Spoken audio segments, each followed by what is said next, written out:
Division of mixed fraction നോക്കാം. ഇപ്പോൾ ഇവിടെ മിക്സ്ഡ് ഫ്രാക്ഷൻ ആയതുകൊണ്ട് നമ്മൾ ഇതിനെ ഫ്രാക്ഷൻ ആയിട്ട് മാറ്റണം. ആദ്യം ഈ രണ്ട് നമ്പർ മൾട്ടിപ്ലൈ ചെയ്യണം. അത് കഴിഞ്ഞിട്ട് ആ കിട്ടിയ ആൻസർ മേലെ ആഡ് ചെയ്യണം. അപ്പം അതെങ്ങനെ എഴുതാൻ നോക്കാം. 4 × 5 പ്ലസ് 1 ബൈ ഈ 5 എടുത്തെഴുതണം.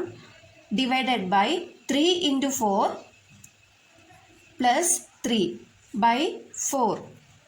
4 × 5 20 plus 1 by 5 divided by 3 × 4 12 plus 3 by 4. 20 plus 1 21 by 5 divided by 12 plus 3 15 by 4. ഇപ്പോൾ ഫ്രാക്ഷൻ ആയിട്ട് നമ്മൾ മാറ്റി. ഇനി ഈ ആദ്യത്തെ ഫ്രാക്ഷൻ അതുപോലെ തന്നെ എഴുതണം. ഡിവിഷൻ മൾട്ടിപ്ലിക്കേഷൻ ആക്കി മാറ്റണം. എന്നിട്ട് അടുത്ത രണ്ടാമത് വരുന്ന ഈ ഫ്രാക്ഷൻ റെസിപ്രോക്കൽ ആക്കണം. അതായത് തല തിരിച്ച് എഴുതിയാൽ മതി. 4 മേലേക്ക് വരും, 15 താഴെ വരും.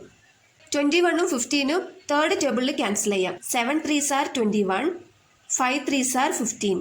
നമുക്ക് ബാലൻസ് എത്ര കിട്ടി? ഇവിടെ 7/5 ഇൻറ്റു 4/5 എന്ന് കിട്ടി.